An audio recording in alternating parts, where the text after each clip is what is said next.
আরণ্যক রোশনাইকে বলে, তুমি আমাকে এই প্রদীপ গিফট করবে? রোশনাই বলে, আমরা গরিব হতে পারি, তবে এই সামান্য উপহার কাউকে দিতেই পারি। এরপরেই আরণ্যক বলে, ঠিক আছে বেশ, তবে তোমাকেও আমার একটা অনুরোধ রাখতে হবে। রোশনাই বলে, কি অনুরোধ? আরণ্যক বলে, আমার সঙ্গে সকালের নাস্তা করতে হবে।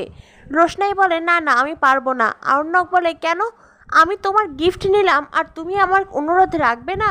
এরপরে রোশনাই আরণ্যকের প্রস্তাবে রাজি হয়ে যায়। নাস্তার টেবিলে বসে রোশনাই আরণ্যককে বলে, আমরা গরিব, এই সমস্ত খাবার সবসময় দূর থেকেই দেখেছি, এই সমস্ত খাবার আমার সহ্য হবে না। আরণ্যক বলে, রোশনাই, কাল তোমাদের সঙ্গে যা হয়েছে সত্যি ভালো হয়নি, আমি জানি, তাই তো আমি ওই বাড়ি ছেড়ে চলে এসেছি, নিজের মতন ব্যবস্থা করে এখানে আছি। আমি আমার মতন করে প্রতিবাদ করেছি, এখন যদি তুমি তবু আমার অনুরোধ না রাখো, তাহলে আমি মনে করব ওই বাড়ির সকলের মতন তুমি আমাকে ভাবছো। প্লিজ রোশনাই, আমার কথা তুমি রাখো, খাবারটা খাও। এরপরেই আরণ্যক রোশনাইকে বলে, তোমার প্রদীপগুলো খুব তাড়াতাড়ি বিক্রি হয়ে যায়, তাই না? রোশনাই বলে, আর কিছুটা আছে, এই সমস্ত প্রদীপগুলো বিক্রি হয়ে গেলে আমি বাড়িতে ফিরবো, আর ফেরার আগে মাংস নিয়ে যাব। আজ আমাদের মামের প্রাইভেট পার্টি আছে। আরণ্যক বলে, তাই বুঝি? আমাকে ইনভাইট করবে না? রোশনাই বলে, আমাদের মতন গরিবের বাড়িতে আপনি মাংস ভাত খেতে যাবেন, এটা তো আমার সৌভাগ্য। এরপরেই রোশনাই আরণ্যককে নিজের বাড়ির দিকে নিয়ে আসে। রাস্তায় আসতে আসতে আরণ্যক অনেক ছবি তোলে। রোশনাই বলে, এই জায়গা পুরোটাই সুন্দর, আপনি আর কত ছবি তুলবেন বলুন তো?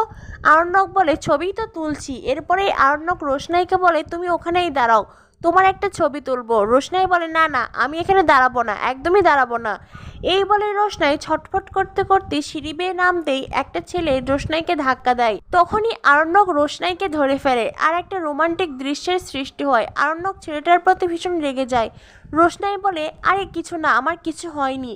আরণ্যক বলে, কিছু হয়নি? কিছু তো হতে পারতো, এখান থেকে পড়ে গেলে।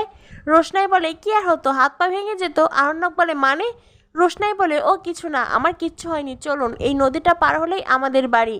এরপরে রোশনাই আরণ্যককে নিয়ে নিজেদের বাড়ি আসে। বাড়িতে ফেরার পরে রোশনাই দেখে বাড়িতে অনেক লোকের ভিড়। রোশনাই বলে, কি ব্যাপার, বাড়িতে এত লোকজন কেন? ও বুঝেছি, সকলেই নিশ্চয়ই মায়ের কাছ থেকে চিঠি লেখাতে এসেছে। আসলে কি বলুন তো, এই পাড়াতে আমার মা সবচাইতে বেশি শিক্ষিত, তাই সকলে বিভিন্ন প্রয়োজনে চিঠি লেখাতে বা ফর্ম ফিল আপ করাতেও এখানে আসে।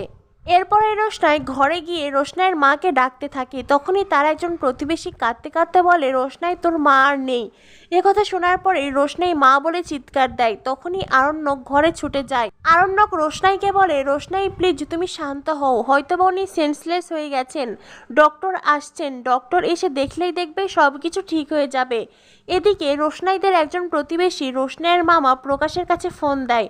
প্রকাশ বলে, কি হয়েছে? সুদর্শন আজ কাজে আসতে পারবে না, তাই তো? ওকে বলে দিবেন কাজে না আসলে ওর মাইনে কাটা দেব। তখনই রোশনাইদের প্রতিবেশী বলেন, সুদর্শনা কখনোই আপনাদের নামে মন্দ কথা বলেনি, তবে আজ বুঝতে পারছি যে নিজের বোনকে নিজেদের বাড়িতে কাজের মেয়ে হিসেবে রেখে দেয় তার আর কতটা ভালো হতে পারে। শুনুন, সুদর্শনা আত্মহত্যা করেছে। ভেবেছিলাম এই পৃথিবীতে আপনারাই এখন অর, তাই আপনাদের ফোন করেছিলাম।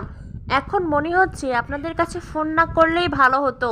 কাল আপনাদের বিয়ে বাড়ি থেকেই সুদর্শনা এসে আজ এই কাণ্ডটা করেছে। নিশ্চয়ই ওখানে এমন কোনো ঘটনা ঘটেছে যার কারণে সুদর্শনা বাধ্য হয়েছে আত্মহত্যা করতে।